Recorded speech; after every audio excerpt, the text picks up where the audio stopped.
of brutal crimes terrorizes an entire state. 4 people in 4 days in 4 counties. They were all completely innocent individuals who had their lives snuffed out. The evidence points to a common killer. There was a 9mm pistol involved in all 4 murders. They possibly had a serial killer on the loose. But who was responsible? As investigators race to track down a killer, the clues expose a twisted romance born of bloodlust. They were like Bonnie and Clyde and getting excitement from what they were doing. They obviously felt that they were indestructible and nobody could bring them to justice. Together, they became literally the definition of natural-born killers. Pine Grove, Pennsylvania is the kind of friendly, laid-back community where everyone is on a first-name basis. But the town's tranquil veneer is shattered on the morning of February 1st, 1995, when a local resident makes a disturbing discovery. A woman was out for her morning walk, and she was going over the bridge that spans the Little Swatara Creek. She looked down and had to look twice and realized that what she was looking at was a body. A man that she knew passed her. She got a ride. They called the police. Within minutes, authorities arrive on the scene. Down an embankment, they discover a female lying face down in the dirt.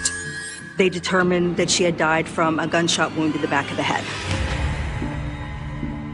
It was obvious that this was a homicide.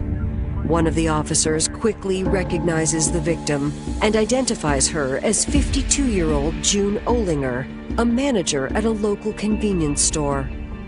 As luck would have it, one of the policemen there recognized June right away, as he would always stop at the Mini Mart to get coffee in the morning. So he was able to identify her. She was still dressed for work in her smock that she wore to the Mini Mart. Homicide detectives begin to analyze the crime scene for clues. Investigators theorize that June's body had been thrown from the bridge above. Presumably, she had been killed and her body was dumped over, or at least it fell into the riverbed there. What we were really focused on at that point is preserving the crime scene, gathering evidence, and then figuring out what happened from there. We also knew that the shell casings at our scene were 9mm weapons. Her purse and other belongings were also missing.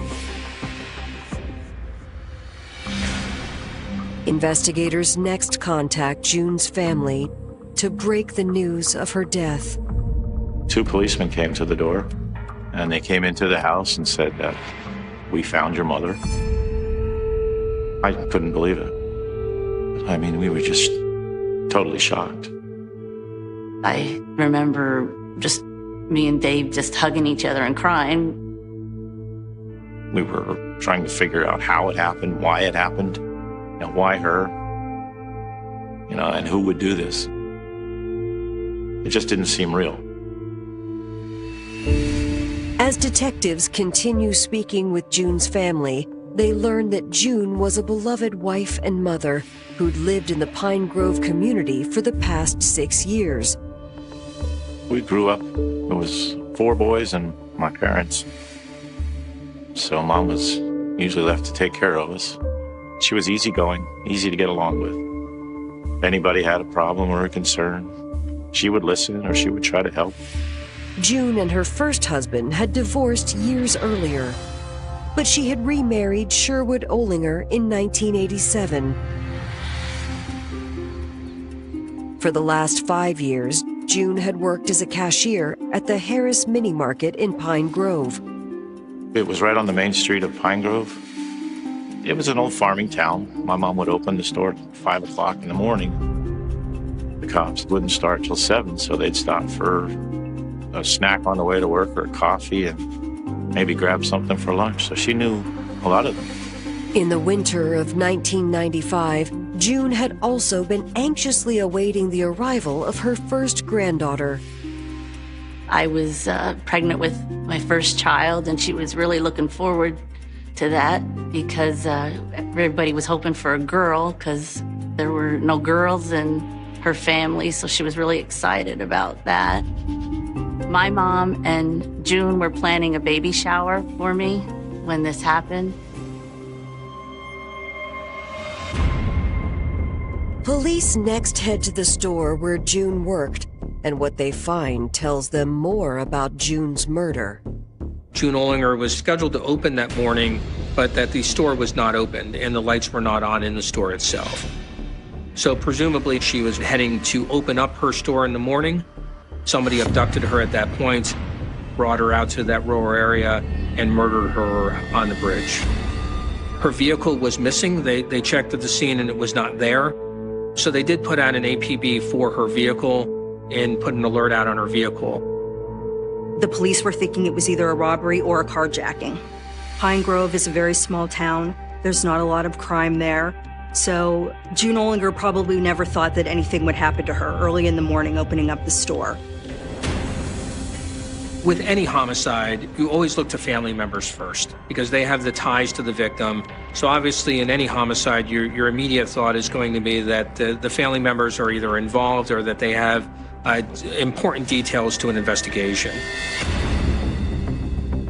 Unfortunately, detectives have a hard time getting in touch with June's husband, Sherwood, when they attempt to contact him at their home.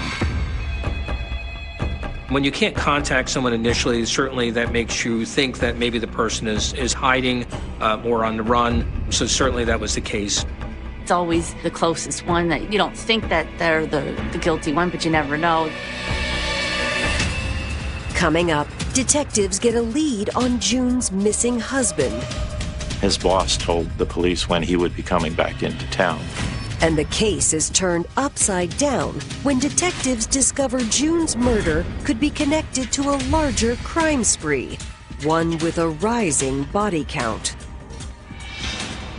They found the woman's body underneath the vehicle. Nobody had no idea how deeply this killing spree would go and how many lives it would destroy. On February 1st, 1995, Pine Grove, Pennsylvania law enforcement is investigating the murder of 52-year-old June Olinger after her body is discovered beneath a bridge. An hour later, police are searching for June's husband, Sherwood, who has been unreachable all morning. He was a floral delivery person. His route actually started before my mom started to work. But he was already on the road when she left for work, and the police couldn't contact him right away. If you can't find certain family members that are key witnesses, you're certainly going to wonder why you can't get a hold of those individuals. They went to his place of business, and his boss told the police when he would be coming back into town. They kind of got a hold of him when he got back into town and started questioning him right away. Sherwood is deeply shaken by the news of June's death. When you report a death to someone, they're all about the same amount of tragedy, disbelief. I think it's one of the worst things police can do is death notices. He made the comment that he remembered saying goodbye to her that morning and didn't realize that that would be the last time that he would ever see her. Investigators are easily able to confirm Sherwood's whereabouts that morning. He could verify and justify everything that he had on his route, and he made all of his deliveries, so he was not even in the area at the time that the murder was committed. Her husband was ruled out fairly quickly in the investigation. As word of June's murder begins to spread, investigators receive a tip from a local business later that same day.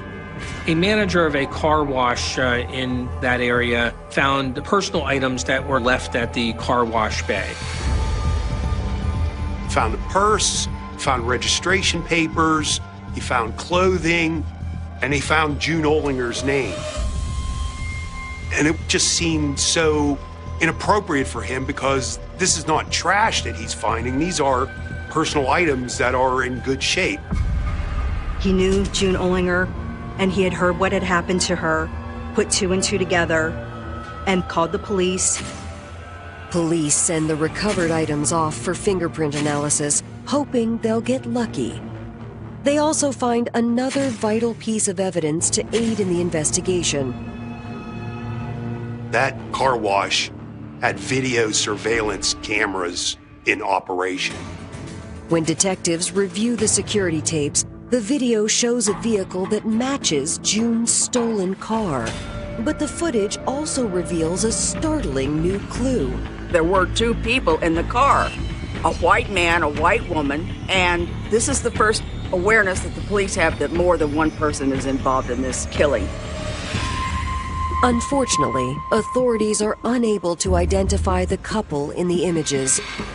And the following morning, they receive a report of another disturbing discovery nearly 70 miles from where June's body had been found. West Manchester Township Police got a call about a vehicle on the side of the road. Upon further investigation, it was determined that there was a body underneath the car. They believe that the way it was wedged under the vehicle or trapped under the vehicle, that the vehicle most likely had been driven over the body in order to trap it where it was. They obviously realized that the individual had actually been shot. They knew right away that this was a homicide, not some kind of accident. Police run the license plate and connect the vehicle to 41-year-old Penny Gunnett. Police are able to identify her from her driver's license photo on file. It was believed that she was trying to fight off her attacker. There was gunshot residue on Penny Gunnett's hands, and that she seemed to have some defensive wounds. There was blood inside the car as well as outside the car. It became apparent that the victim was murdered inside the car and then brought out of the car, and then the car was used to run over her. While police investigate the scene, a frantic man arrives and identifies himself as Penny's husband, Jeff. Penny Gunnett was an office manager for a tax firm, so she would always go into work early, and her husband, Jeff, would always call and check on her around 7 o'clock in the morning.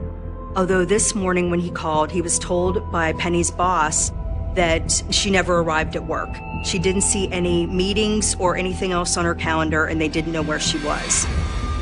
A coworker for where he worked actually said that he saw Penny's vehicle parked on the side of the road, so he responded to the scene and ultimately was able to identify his wife's body at the scene.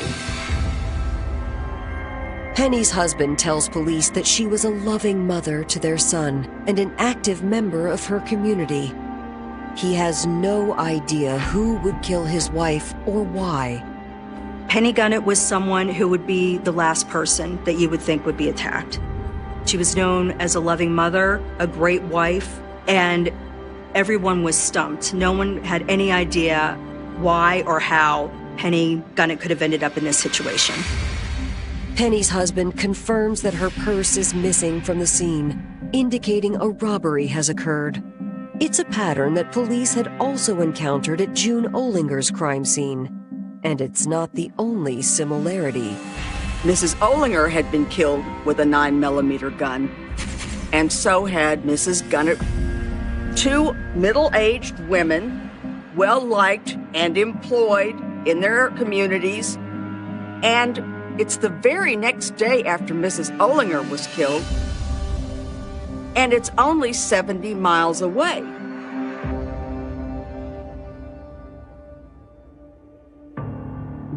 The police have so many similarities in these horrible crimes, and they're analyzing what the motivation could be. And they surmise that the killer is really desperate to have a car and money, and those are the driving factors that fuel this chase across the state.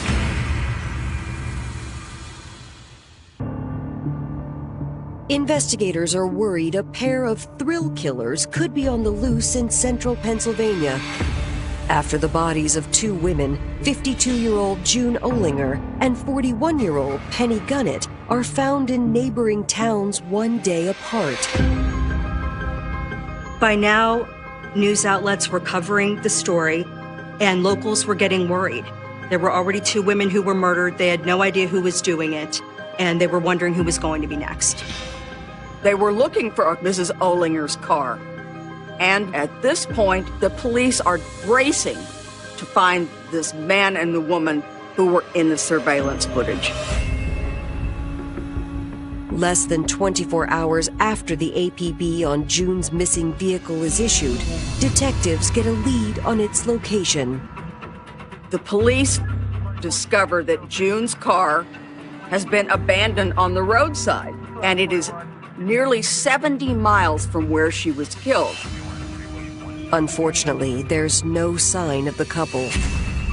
Investigators dust the interior of the vehicle for fingerprints.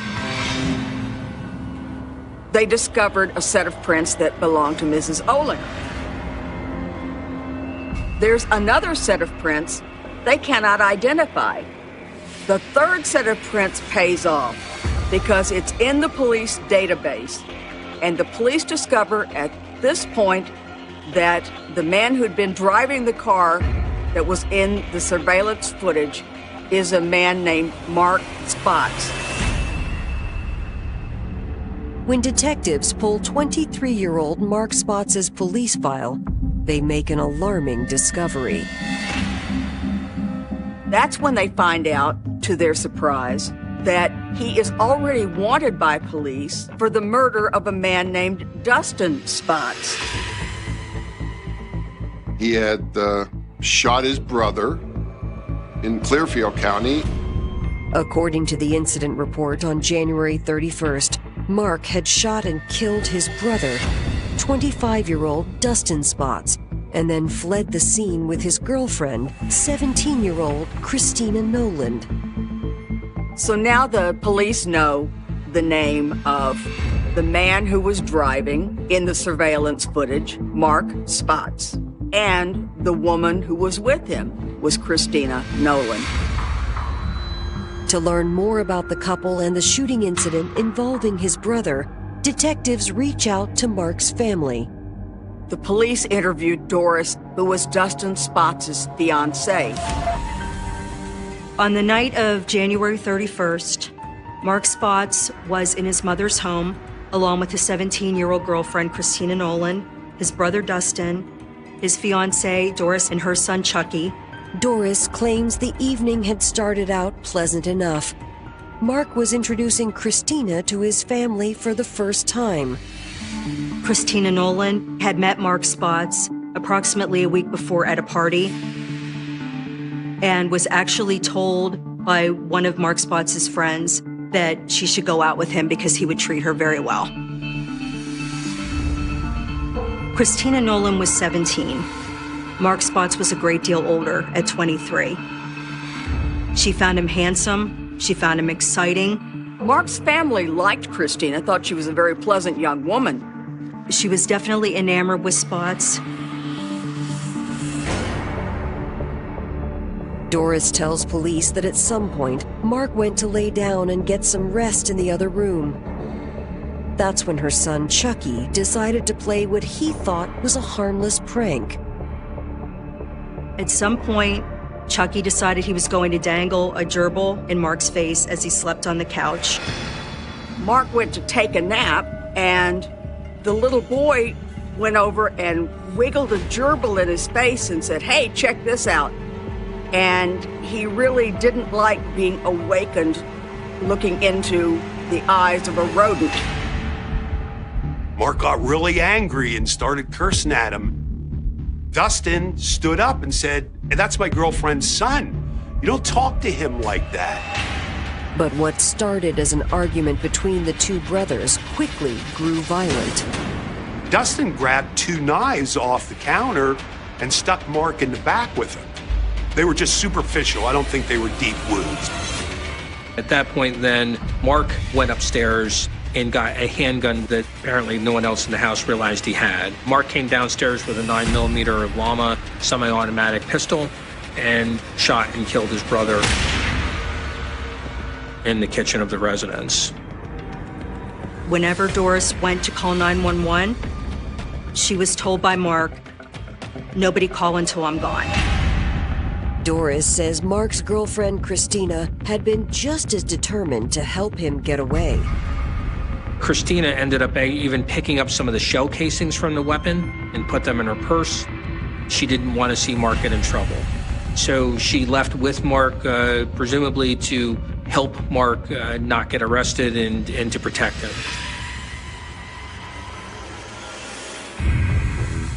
With a statewide APB out on the couple, the Pennsylvania State Police can only hope they'll be spotted before anyone else is hurt. In the meantime, investigators try to learn more about both Mark and Christina. Mark Spotz's family dynamics were absolutely horrendous. Mark and Dustin Spotz had endured a lot of abuse in their childhood. And they were actually taken to the Clearfield Children's Home. The boys were continuously bounced around. There was really no sense of stability at all. Mark, he got into trouble even as a juvenile, and then graduated to more serious crimes. We discovered that Mark had been an arsonist at the age of about 15. He lit a fire in downtown Clearfield, and he burnt several stores as a teenager. Mark Spotz did have a record of prior criminal offenses. The list was pretty extensive. In general, Spotz was a bad actor. I think that issues followed him everywhere he went. But while he had a difficult time staying out of trouble, Mark had a much easier time with the opposite sex. Mark was very popular with women, and he had no shortage of girlfriends. It was Mark's natural charm that had attracted 17-year-old Christina Noland when the couple had been introduced by friends nearly a week earlier. Unlike Mark, Christina's childhood was not problematic at all. She was well treated and had no criminal background. Her friends and family thought she was a good, decent kid. She was never in any trouble. When Christina met Mark Spotz, however, everything changed. Friends say the 17-year-old ran away from home to be with him. The heart wants what the heart wants, and Christina wanted Mark, and she went along with him. She was a young girl, probably very impressionable by this handsome young man, and was under his spell. After Mark and Christina took off and they left the family home, they were on the run. They wanted to escape and get away from the police. It was just the beginning, and nobody had no idea how deeply this killing spree would go, and how far across the state it would go, and how many lives it would destroy. Coming up, police get an unexpected visit from an informant with intimate knowledge of the murders. She called the police and said essentially, "I've been involved with a murderer. Would you like to talk about it?" And police fear they're running out of time to stop a serial killing couple. She had been abducted from inside her own home. As I started securing the scene and looking around, I realized there was actual shell casings on the roadway itself. Law enforcement across Pennsylvania have joined forces to track down suspected spree killers Mark Spotz and Christina Noland. There have now been 3 murders in 3 consecutive days in 3 different Pennsylvania counties, and they're on the move. The community is in a panic, and they need to catch these killers before there is another murder. It was shocking when we found out that a serial killer actually had roots to our area. We learned about more victims. We kept watching the news and reading in the newspapers. And learn as much as we could. But nearly 13 hours after their latest victim is discovered, investigators receive a surprising phone call. Christina Noland phoned them up and said that she had information. She called the police and said essentially, "I've been involved with a murderer. Would you like to talk about it?" They were quite excited. They picked her up, brought her into the police station, and began to question her. Unfortunately, Mark Spotz is nowhere to be found, and Christina has no idea where he is, but she can confirm what police already suspected. Mark had indeed kidnapped and killed both June Olinger and Penny Gunnett. She told the police that she was present in the murder of June Olinger and that she also was part of at least the abduction of Penny Gunnett, and gave some critical information to that, although she did not know ultimately what had happened to Penny Gunnett at that particular time. Christina explains that it all started on the evening of January 31st, when she fled the scene of Dustin Spotts' murder with Mark. She told the police that Mark had lost his temper because a teenage boy had been teasing him with a gerbil, that he had gotten into a fight with his brother. The brother ended up being killed. She was told by Mark Spotz, "Get our stuff and let's get out of here." She gathered up all their stuff, followed Mark out to the car. From there, Christina states that she and Mark made their way to the community of Pine Grove, where they began looking for a victim to carjack. The first person they came across was June Olinger. When June Olinger came to open up a mini market, Harris Mini Market in Pine Grove, he confronted her with this gun and basically kidnapped her. Noland gets in the back seat and they drive 5 miles to a narrow country road with a little bridge, and that's where they stopped. He robbed her of her money and her jewelry, whatever she had on her. She had even begged him not to hurt her, but he took her out on a rural country road. He kept telling her that she would be okay. Once they hit the bridge, Mark Spotz got out of the car and forced June Olinger out of the car as well. At this point, Christina stated that she hid her eyes until she heard the gunshot. She looked up and saw Mark kicking June Olinger off of the bridge. He got into the car without saying anything, and he handed June Olinger's jewelry to Christina Noland. After dumping June's belongings at the car wash, Christina says she and Mark crossed the state line into Delaware, where the couple decided to lay low. They ended up going to Rehoboth Beach, where they actually talked about getting married on the boardwalk, and they wrote Natural Born Killers in the sand. The movie Natural Born Killers had just come out, and that's about a couple who was going around killing people. So obviously they identified with the movie. Mark and Christina, they were on this high and they were on the run, but they obviously felt that they were indestructible and nobody could catch them, nobody could bring them to justice. And at that point, they decided that they had had June Olinger's car for way too long and decided to come back to Pennsylvania. Christina says that she and Mark drove 165 miles to York, Pennsylvania, where they plotted their next move. Mark and Christina, they knew they had to get a new car, and Mark said, "The next woman that I see in a car, I'm taking it." That next woman was Penny Gunnett. Christina says that on the morning of February 2nd, Mark approached Penny's car as she headed into work. So Mark faked asking her for directions, that sweet woman, and the next thing you know, she has a 9mm handgun in her face, and she has Mark Spotz getting in the driver's seat.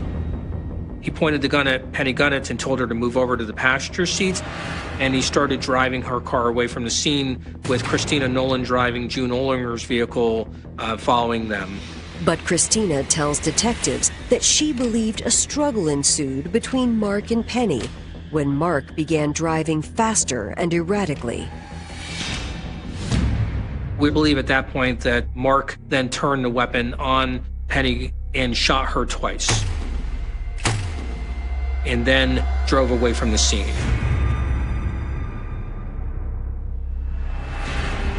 Christina tells police that she tried her best to keep up in June's car, but she didn't have a license and wasn't the skilled driver that Mark was. She couldn't keep up with Mark, and they became separated geographically. She had simply become lost and had no idea whether Mark had just ditched her. She, wisely for her, abandoned June Ollinger's car and got on a bus and turned herself into the police. Christina Noland, when we interviewed her, was completely cooperative. We asked her over and over, why did you stay with him? And she sort of gave answers to say that she was afraid. She was afraid of what Mark might do to her. She was afraid of what Mark might do in general if, in fact, she turned against him. Police aren't sure whether Christina is telling the truth. And before they can determine that answer, they get a disturbing call from nearby Carlisle, Pennsylvania. Individuals in these towns are now worried. They're wondering if there's going to be another victim. How are these victims connected? Is there a killer on the loose? What's going on? And a day later, tree trimmers found the body in the woods.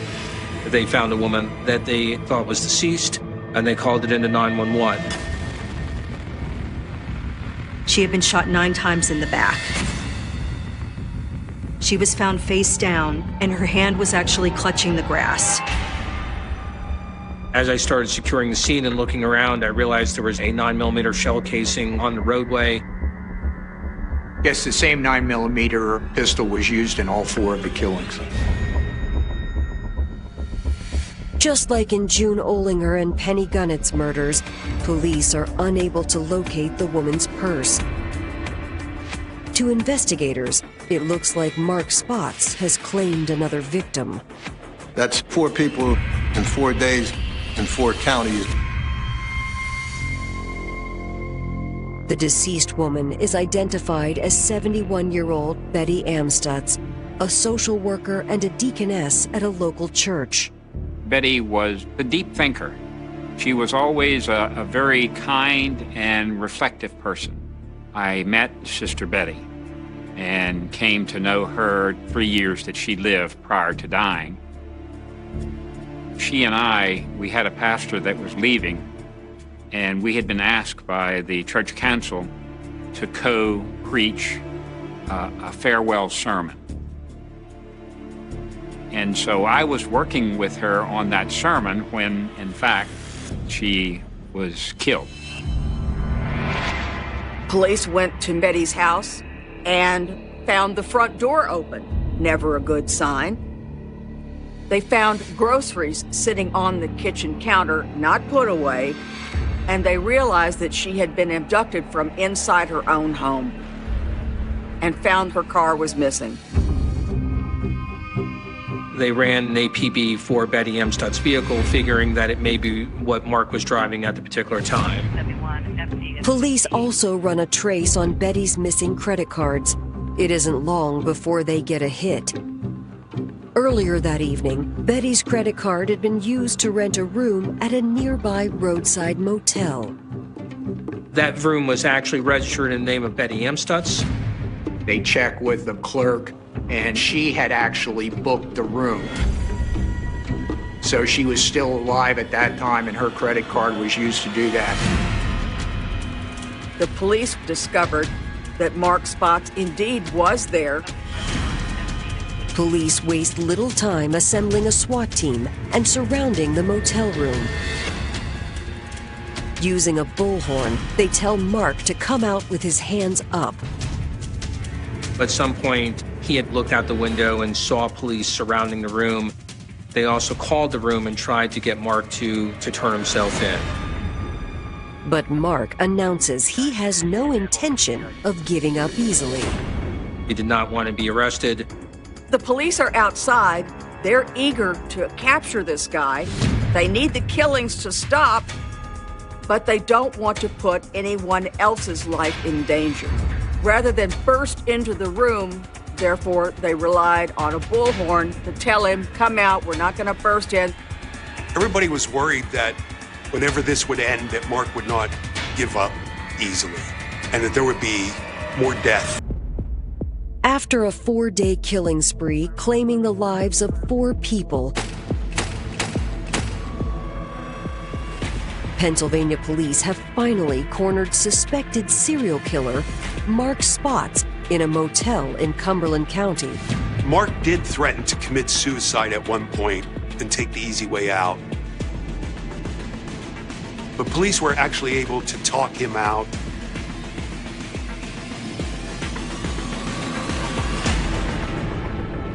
And Mark threw the gun out. He was arrested very peacefully. He didn't fight. News of Mark's arrest is a relief to the families of his victims. It was like a sense of closure because they finally got the guy that did it. And a little bit of relief, that he wouldn't be out there doing it to anybody else. Mark refuses to cooperate with authorities. He's indicted on 3 counts of first-degree murder and 1 count of voluntary manslaughter in the death of his brother Dustin. He killed in 4 different counties, and the district attorney in each of those counties wanted a shot at the guy. We ended up with 4 successive trials, and they were all homicide trials. And they all occurred in the same sequence as the homicides themselves. Clearfield first, then Schuylkill County, then York County, and then Cumberland County. Trying to put together a case of this magnitude has a lot of moving parts, particularly since we had to also prove the case in Clearfield County. We had a lot of different witnesses. Christina was actually trying to cut a plea deal with prosecutors. In exchange for a lesser sentence, Christina agrees to testify against Mark Spotz. The eyewitness was turning on the shooter. 3 of the murders, she was there, and she saw everything, and she heard everything. Mark's trials begin in March of 1996. Despite the mountain of evidence against him, he pleads not guilty in each case and makes the unusual decision to serve as his own attorney. His first line of defense was to blame everything on Christina Noland. Mark strangely decided to represent himself in court. It is a maxim that one who represents himself has a fool for a client. Well, Mark Spotz had a fool for a client. Otherwise, he wouldn't have tried to persuade a jury that his girlfriend was involved in a 4th murder when she wasn't even in the area and in fact had already turned herself in. He would have done better to have a court-appointed counsel. On March 2nd, Mark's questionable defense comes unraveled when Christina Noland takes the stand and describes the couple's killing spree in painstaking detail. The young girl that Mark loved, Christina Noland, was going to turn out to be his greatest adversary in court. Most of the questions were directed from the prosecutor. There's, how did she get involved with him? And she said she was probably afraid that if she did try to get away, he would do something to her too. Mark never had much of a defense. I didn't do it is not a defense. That's really going to get you out of it when you have the eyewitness testimony of his former lover, Christina Noland, telling every detail that she knew of because she was there. Ultimately, Christina's testimony helps to secure guilty verdicts in Mark's first 3 trials. And in his 4th and final trial, Prosecutors present evidence that Mark had intentionally targeted Betty Amstutz for her generous nature. Betty had actually helped Mark long ago when he was a child and had, provided aid. So he knew her a little bit. He basically kidnapped her, drove her around, made her buy him some sporting goods, clothing, and go to banks where she was forced to cash various checks, and he took the money. The next time they're spotted, Betty is at the Knights Inn, and she's signing herself into a room. At this point, she served her purpose. Mark puts her back in the car, drives her to McClure's Gap Road, which he knows is isolated. And then he did exactly the same thing that he did to every other woman that he crossed in the past 3 days. He took her to a back road, and he shot the 71-year-old woman 9 times at point-blank range.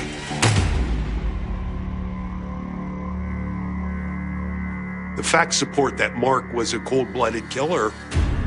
The evidence against Mark is overwhelming, and a jury convicts him of first-degree murder. In his brother Dustin's case, Mark Spotz was given 17.5 to 25 years. In the Olinger case, Gunnett case, and Amstutz case, Mark was given 3 capital murder charges and a death sentence in each case. For her cooperation with prosecutors, Christina Noland pleads guilty to criminal homicide and is sentenced to 12 to 20 years for June Olinger's murder and 6 to 30 years for Penny Gunnett's murder. I think she got an appropriate sentence for her involvement.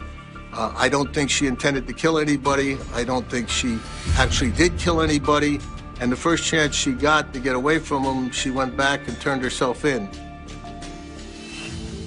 In 2008, Christina Noland is released from prison after serving 13 years. Christina served a little bit of time in prison, but she's been out and she's kept a low profile. I think she's gone on with her life and changed it. But Mark has always denied doing anything. Even to this day, he still denies that he pulled the trigger. A killer lived across the street from his victim, was questioned by police only days after the murder, and still managed to disappear into ordinary life for more than 2 decades. The most disturbing part was not that investigators had no evidence. They had evidence. They had a biological profile. They had genetic material that could identify the man who left it behind. What they did not have was his name. On June 13, 1996, 18-year-old Angie Dodge was found murdered inside her Idaho Falls apartment. She had been sexually assaulted and stabbed, and investigators recovered biological evidence that would eventually become one of the most important pieces of DNA evidence in the case. But before the real killer was identified, another young man would spend more than 20 years behind bars for a crime the evidence showed he had not committed. His name was Christopher Tapp. At first, the investigation seemed to point toward a group of young people who knew Angie Tapp had been around her social circle. He was questioned. His DNA was obtained, and the results should have changed everything. It did not match the biological evidence left at the crime scene, but investigators continued pursuing him. After repeated interrogations, lengthy questioning, and polygraph examinations, Tapp eventually confessed to involvement in Angie S. murder. His confession became the foundation of the prosecution's case, even though the physical evidence did not place him at the scene. In 1998, he was convicted and sentenced to prison. The case appeared solved. The public had a name. The courts had a conviction. Angie S. killer was supposedly behind bars. But there was one problem that would refuse to disappear. The DNA did not belong to Christopher Tapp. It belonged to someone else. And somewhere in Idaho, the real killer was still free. For years, that contradiction remained buried beneath the weight of the conviction. Tapp continued insisting that his confession was false and that he had been pressured into saying things investigators wanted to hear. His attorneys continued fighting for additional testing. Angie's mother, Carol Dodge, wanted answers too, but she wanted the truth about who had actually killed her daughter. The evidence was eventually tested again, And again, the results pointed away from Tapp. DNA recovered from Angie S.'s body and clothing, including material associated with the unknown attacker, excluded him. The forensic evidence was becoming increasingly difficult to reconcile with the conviction, yet Tapp remained imprisoned. More than 20 years after Angie S.'s death, the case had become something far more complicated than a murder investigation. It had become a story about a young woman who had been killed, a family that wanted justice, an innocent man who had lost decades of his life, and an unknown offender whose genetic identity was sitting inside a laboratory result waiting for science to catch up. In March 2017, after spending roughly half his life in prison, Tapp was released after the rape conviction was vacated, and he was resentenced on the murder conviction to time served. But even then, the deepest question remained unanswered. Who was the man whose DNA had been found at Angie Dodge's crime scene? Police had a profile. They simply could not attach a name to it. That changed when investigators began turning toward a technology that would transform cold case investigations across the United States: investigative genetic genealogy. Instead of searching only for a direct DNA match, investigators could examine genetic relatives connected to the unknown profile and build a family tree backward and forward through generations. It was painstaking work. A genetic profile became a collection of distant relationships. Those relationships became surnames. Surnames became branches of families. Branches became possible suspects. And suddenly, a crime committed in 1996 was being investigated with tools that had barely existed when Angie was alive. The search eventually led investigators toward a family connected to the unknown DNA. One possible suspect was tested and excluded. Another dead end. Another negative result. Another reminder that even modern science could not simply produce a name on command. But investigators kept going, and then the family tree revealed another descendant. His name was Brian Lee Dripp. He had lived in Idaho Falls at the time of Angie S.'s murder. More importantly, he had lived across the street from her. Suddenly, the case was no longer an abstract DNA mystery. Investigators had a man whose history placed him remarkably close to the crime scene. But they still needed proof. They could not simply arrest someone because a genealogy investigation suggested a connection. They needed a direct DNA comparison. So investigators watched Drips. They followed him, and eventually they obtained something he discarded without knowing that it might connect him to a 23-year-old murder. A cigarette butt, a tiny piece of evidence thrown away in an ordinary moment. Something almost worthless to the person who discarded it, something potentially priceless to investigators who had been searching for the source of an unknown DNA profile for more than 2 decades. The cigarette was collected and tested. The result was extraordinary. The DNA from the discarded cigarette matched the DNA recovered from Angie Dodge's murder scene. The unknown man finally had a name. Brian Lee Dripp, the man who had been living across the street from Angie in 1996, had allegedly carried the genetic evidence of the crime with him for 23 years, and now science had connected him to the scene.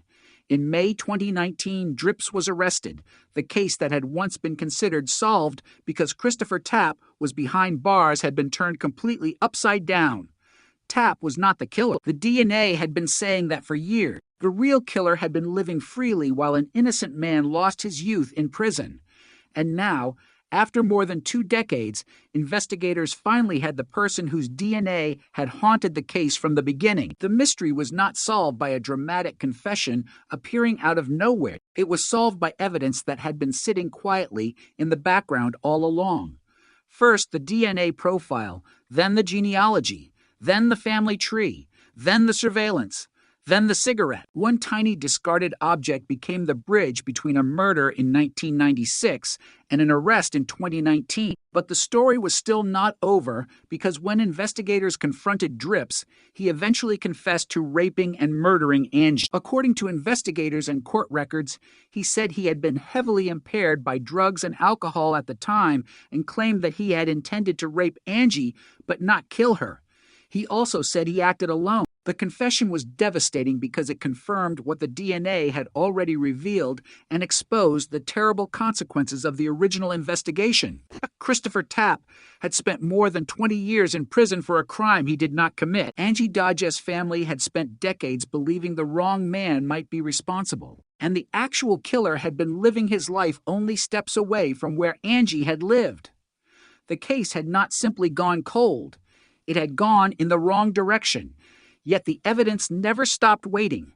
The DNA remained, the science improved, and eventually the truth emerged. In July 2019, a judge vacated Tapp's murder conviction and dismissed the charges, formally recognizing what the forensic evidence had established. After more than 20 years, Christopher Tapp was finally exonerated. Dripps later pleaded guilty and in 2021 received a life sentence with the possibility of parole after 20 years. The courtroom had finally reached the answer that Angie S. family had been waiting for since 1996, but the most haunting detail remains the one investigators could never have predicted that first night. The man who killed Angie was not some distant stranger who vanished into another state. He had been living across the street. He had been close enough to be part of the neighborhood canvass conducted after the murder. He had existed inside the geographic footprint of the investigation, yet his identity remained hidden for decades. The case became a warning about the limits of early investigations and the extraordinary power of evidence preserved for the future. In 1996, investigators could not use genetic genealogy to trace an unknown DNA profile through distant relatives. In 2019, they could. In 1996, a cigarette discarded on a street might have meant nothing. In 2019, it could become the key that connected a suspect to biological evidence recovered decades earlier, and that is what makes Angie Dodge's case so unsettling. The killer did not disappear completely. He left something behind. He simply left it behind in a form that investigators could not fully understand until years later. The evidence was silent, but it was never meaningless.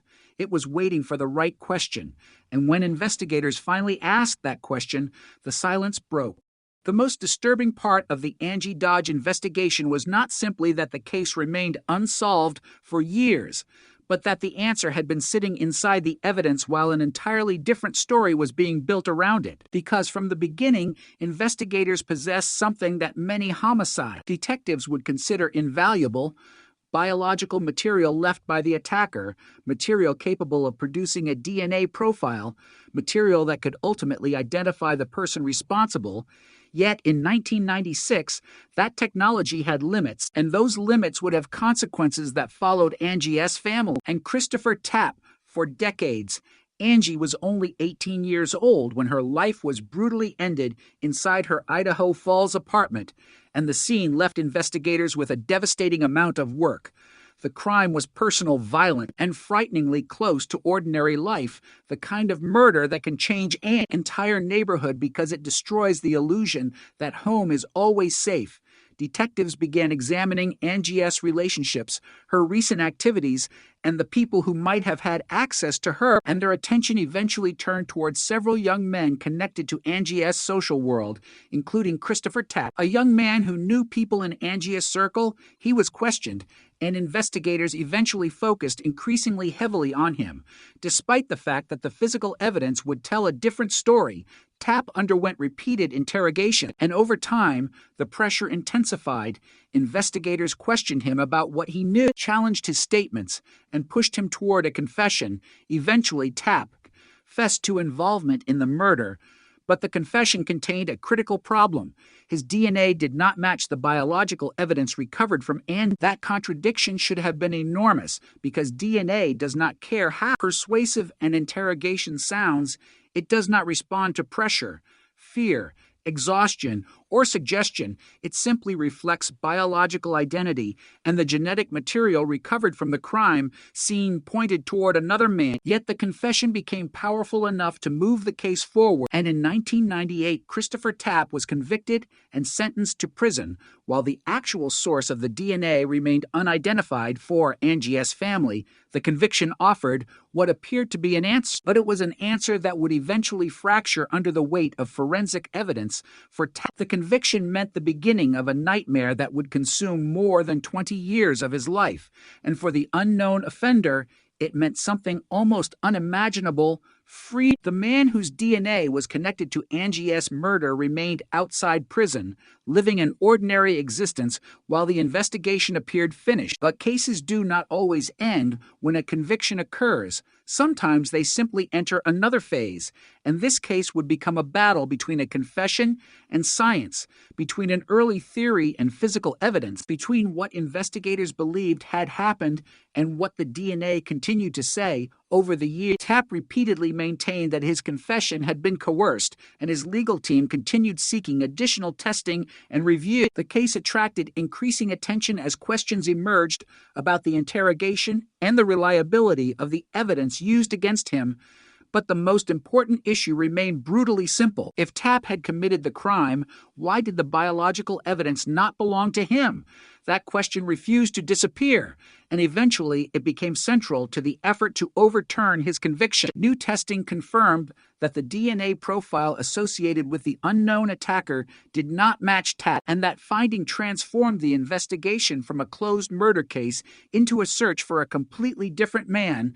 Meanwhile, Angie S.'s mother, Carol Dodge, had never stopped wanting the truth, and the possibility that the wrong man had been imprisoned created an agonizing new reality, because solving a murder is not simply about obtaining a conviction. It is about identifying the person who actually committed the crime. And if the wrong person had been convicted, then Angie S.'s killer was still somewhere in the world, still carrying the secret of what happened inside that apartment. As the years passed, forensic technology improved, and the DNA profile that had once produced no answer became increasingly valuable. Investigators could now use methods that had not been available when Angie was killed, and one of the most revolutionary was investigative genetic genealogy, a technique capable of taking an unknown DNA profile and searching for distant relatives in appropriate genetic databases. The concept was extraordinary because the killer did not have to appear in a police database himself. A relative might be enough to begin the search.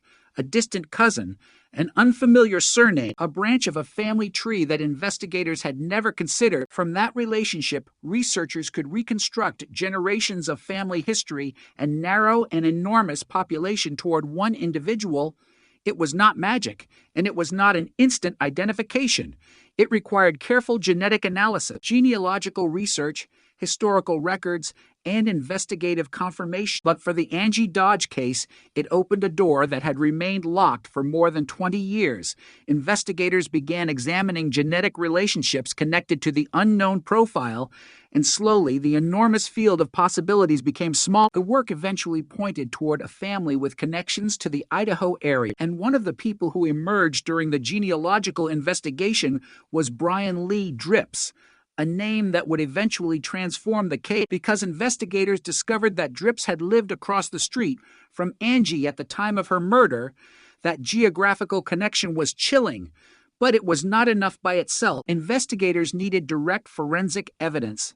They needed to know whether the man who had lived so close to Angie was actually the source of the DNA left behind at the crime scene, and so the investigation moved quietly, carefully, methodically. Detectives began monitoring Dripps and looking for an opportunity to obtain his DNA without alerting him to what they were doing. Eventually, they found an ordinary object that contained what they needed: a discarded cigarette. It was a tiny object, something most people would never notice, something that could have disappeared into a gutter or been crushed under a passing shoe. But investigators treated it as evidence, and when the DNA from that discarded cigarette was compared with the unknown profile from Angie S.'s murder, the result changed everything. The profiles matched. Suddenly, the anonymous genetic signature that had haunted the case for decades had a name: Brian Lee Dripps. The discovery was staggering because it connected the suspect not only genetically, but geographically to the crime. He had lived across the street from Angie, and investigators now had forensic evidence linking him to biological material recovered from her murder after years of uncertainty. The investigation had finally moved from an unknown profile to a specific individual, and in May 2019, Dripps was arrested. But his arrest also exposed the devastating failure at the heart of the original case. Christopher Tapp had spent more than 20 years in prison for a murder the DNA showed he did not commit, while the man whose DNA matched the crime scene had remained free, and the consequences could not be undone simply because the correct suspect had finally been identified. Tapp had lost years that could never be returned. Angie's family had spent years believing the case had been solved, and then had to confront the possibility that the truth had been buried beneath a false confession. For investigators, the arrest represented a breakthrough, but for everyone involved, it also raised a haunting question. How had the real killer remained invisible for so long when he had lived so close to the victim? The answer was not that he had left no trace. The trace was there from the beginning, but the technology needed to interpret it did not yet exist in practical form.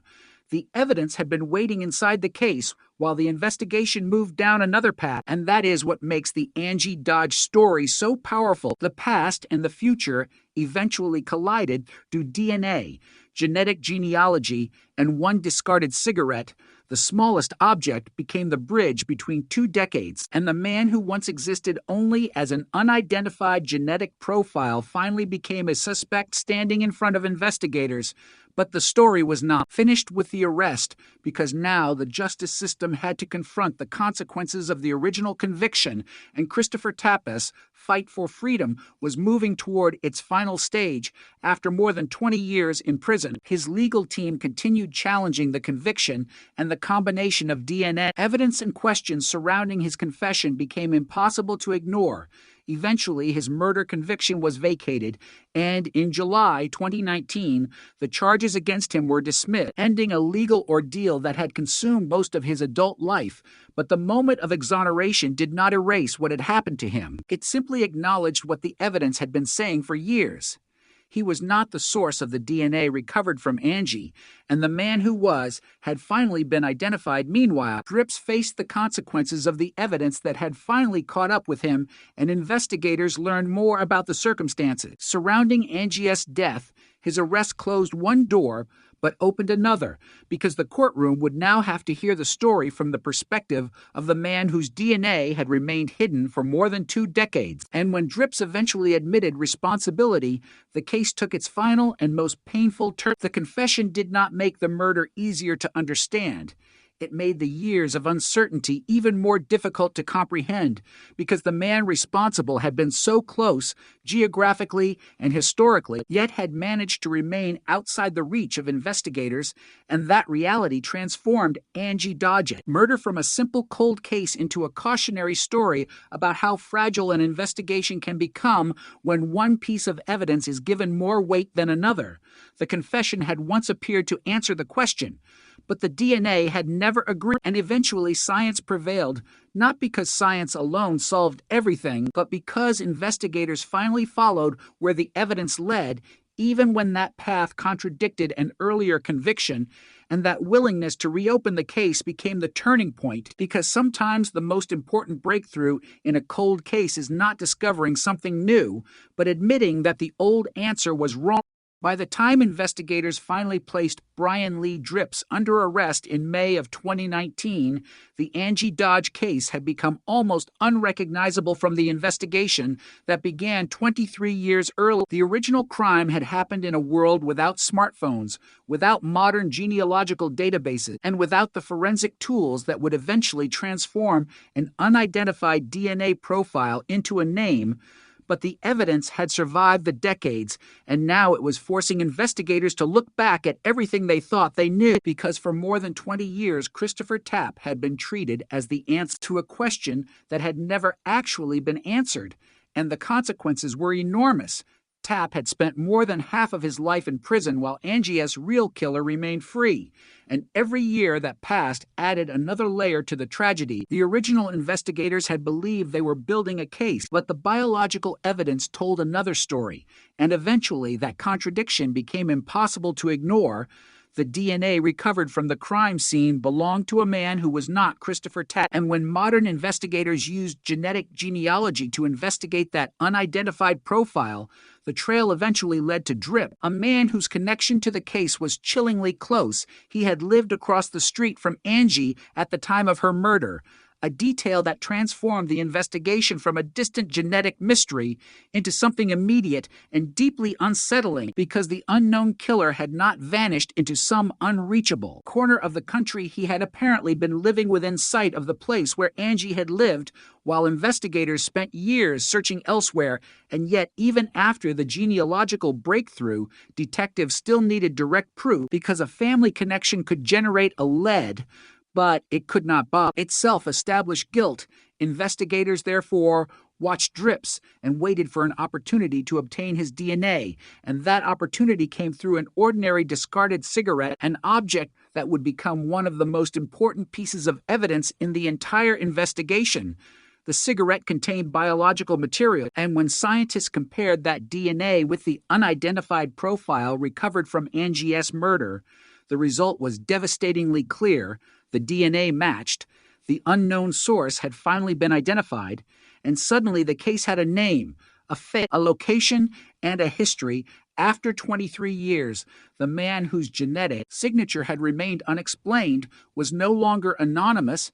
He was Brian Lee Drips, and the arrest that followed marked the beginning of the end of one mystery while exposing another.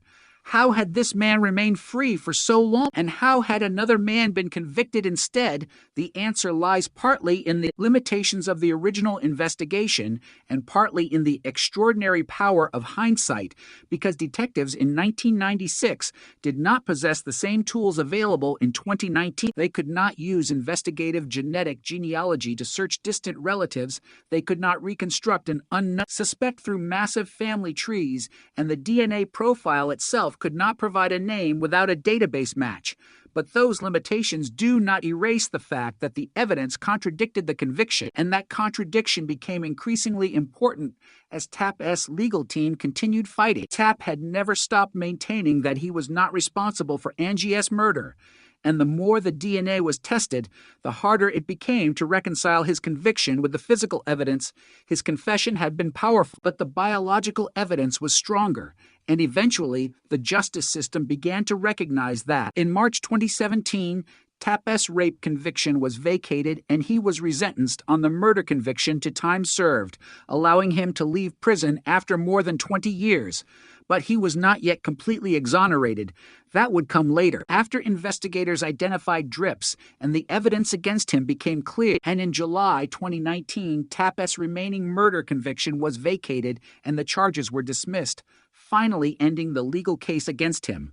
But the emotional consequences of those decades could not simply be dismissed with the charges. Tap had entered prison as a young man and emerged having lost more than 20 years, while Angie S. family had spent those same years living with a conviction that was ultimately proven wrong, and the real killer had been outside prison. The irony was almost unbearable. The justice system had achieved a conviction, but not justice, because the wrong man had been punished and the right man had remained free. The case became a powerful illustration of why forensic evidence must be examined carefully, even when other evidence appears convincing. And it demonstrated the danger of relying heavily on confession, particularly when those confessions conflict with physical evidence. The human mind can be influenced by pressure, exhaustion, fear, suggestion, and repeated questioning. But DNA does not confess. DNA does not change its story to satisfy an investigator, and the genetic evidence in Angie's case remained consistent for decades. Waiting for someone to take its implications seriously, when Drips was arrested, investigators finally had the opportunity to reconstruct what had happened from a new perspective, and Drips eventually admitted responsibility for Angie's murder, providing investigators with information that helped establish the circumstances surrounding the crime. But even a confession from the correct suspect could not restore what had been lost, because Angie was still gone, and Tap's lost years could not be returned. The confession, therefore, became another piece of a much larger story, one that was no longer simply about identifying a killer, but about understanding how the truth had been obscured for so long. And as the case moved through court proceedings, one fact remained constant.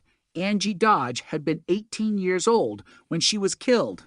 a young woman whose life should have stretched far beyond that summer, and the fact that her killer remained unidentified for decades meant that her family lived with uncertainty, while the person responsible continued living his own life. That imbalance is one of the most disturbing elements of any cold case. The victim's time stops, but the suspect's life continues. Birthdays pass, jobs change, relationships develop, children may grow up, ordinary routines continue, while the victim remains frozen at the age of death. And in Angie S.'s case, that imbalance lasted for more than 2 decades. The genetic genealogy breakthrough finally reversed it, not by traveling backward through time, but by allowing investigators to use the future to interpret evidence from the past. The DNA profile created years earlier became a genetic map. Distant relatives became clues, genealogical records became investigative tools, and eventually the search converged on drips. The cigarette then provided the direct link, and the arrest followed. The technology was revolutionary, but the underlying principle was simple. The killer had left something behind, and investigators had finally learned how to read it. That is why the discarded cigarette is such a powerful symbol in this story. It was insignificant when Drips threw it away, a tiny object destined to disappear, yet it contained the biological information investigators needed to connect him to a crime that had remained unresolved for more than 20 years. It demonstrates how cold cases can turn on details that appear meaningless until the right technology gives them significance. And it also shows why evidence preservation matters, because nobody in 1996 could have predicted that forensic genealogy would become capable of solving cases through distant relatives, but the biological evidence was preserved, allowing future investigators to use it when the science finally caught up. After Drips' arrest, the investigation moved rapidly compared with the decades of uncertainty that preceded it. The unknown profile had become a suspect. The suspect had become an arrest. And the arrest eventually became a confession and conviction.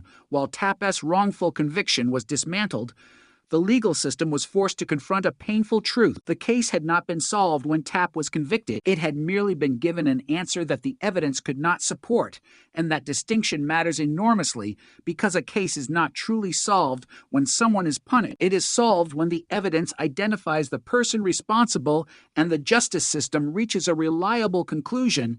Angie S.'s case ultimately reached that point, but only after an extraordinary chain of events: a murder in 1996, an unidentified DNA profile, a wrongful conviction, decades of appeals, the rise of genetic genealogy, genealogical research, surveillance, a discarded cigarette, a DNA match, an arrest, a confession, an exoneration, and finally a sentence. Every link in that chain mattered, and if even one had been missing, the outcome might have been very different. Perhaps the most haunting question is, what might have happened if the DNA had been discarded, if the profile had never been preserved, if genetic genealogy had not been attempted, if investigators had stopped after the first conviction, if Tapp had never received another chance to challenge the evidence? The answer is impossible to know. But one thing is certain. The breakthrough did not come from forgetting the past. It came from returning to it, examining it again, and refusing to accept an answer that the evidence could not sustain. And that is the enduring lesson of Angie Dodge's case. Sometimes the most dangerous assumption in an investigation is believing that because someone has been convicted, the mystery is over, because the truth can remain hidden even inside a closed case, waiting for someone to reopen the file. Question the old assumptions and follow the evidence wherever it leads. In Angie S.'s case, that evidence eventually led across the street, across 23 years, and through a tiny piece of discarded material. That changed everything. The killer had walked free for decades, but he had never truly escaped the evidence. And when science finally caught up with the past, the evidence spoke louder than the years of silence. The arrest of Brian Lee Drips did something that seemed impossible only a few years earlier. It transformed an unidentified genetic profile from a forgotten forensic mystery into the central piece of a criminal prosecution. But the deeper investigators looked into the case, the more disturbing the timeline became. Because Angie Dodge had been murdered in 1996, Christopher Tapp had been convicted in 1998, and yet The DNA recovered from the crime scene had never belonged to him, meaning that for more than 2 decades, the actual killer had remained outside prison while an innocent man lived with the consequences of a conviction. And now, in 2019, investigators were finally standing at the point where those two separate stories collided. The DNA evidence connected Dripps to the crime, genetic genealogy had helped identify him, the discarded cigarette had provided direct confirmation, and the investigation had reached the stage where the evidence could no longer be treated as merely an unidentified clue. Dripps was arrested, and the case that had once seemed settled suddenly became one of the most striking examples of how modern forensic science can rewrite the history of an old homicide. But an arrest is only the beginning of a legal process, and investigators still needed to understand what had happened inside Angie's apartment, what role Dripps had played, and whether the evidence could withstand scrutiny in court. As the investigation progressed, Dripps eventually admitted responsibility for Angie's murder, providing investigators with information about the crime and confirming what the DNA had already indicated. His confession was devastating because it gave a human voice to the genetic evidence that had remained silent for decades. But it also made the failures of the original investigation even more painful because the real offender had been identified only after an innocent man had spent more than 20 years behind bars. The revelation forced a complete reassessment of what had happened after Angie's death. The initial investigation had produced a suspect. The suspect had confessed, and a conviction had followed, but the physical evidence had never truly supported the conclusion. The DNA pointed somewhere else, and eventually, that biological evidence became the key to uncovering the truth. For Christopher Tapp, the discovery meant the possibility of something he had been fighting for since the earliest days of his imprisonment. Freedom accompanied by recognition that he had not committed Angie's murder. His legal battle had already produced significant changes to his sentence, and in March 2017, his rape conviction was vacated while he was resentenced on the murder conviction to time served. But the remaining murder conviction still stood, and the final breakthrough in the investigation would ultimately change that too. Once Dripps had been identified, and the DNA evidence connected him to Angie, the prosecution against Tapp could no longer be sustained, and in July 2019, his murder conviction was vacated and the charges were dismissed. After more than 20 years in prison, Christopher Tapp was finally free from the conviction, but freedom could not restore the years that had been taken from him. He had entered prison as a young man and lost much of his adult life, years that could never be recovered, and his story became inseparable from Angie because both lives had been devastated by the same crime. Angie lost her life, and Tapp lost decades of his, while the real killer lived outside prison. The tragedy was no longer only about a murder, it was about the enormous consequences that can follow when an investigation reaches the wrong conclusion. And that is why the DNA evidence mattered so much, because it did not merely identify Dripps. It also helped prove that the earlier conviction had been fundamentally wrong. Science became the mechanism through which to separate injustices could finally be addressed.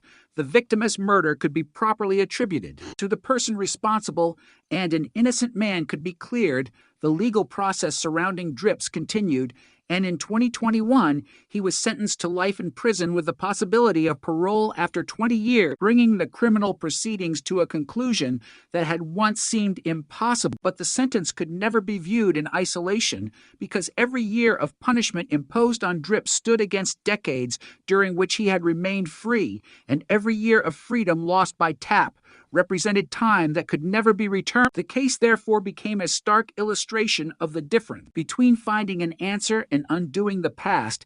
Investigators eventually found the answer, but they could not reverse history.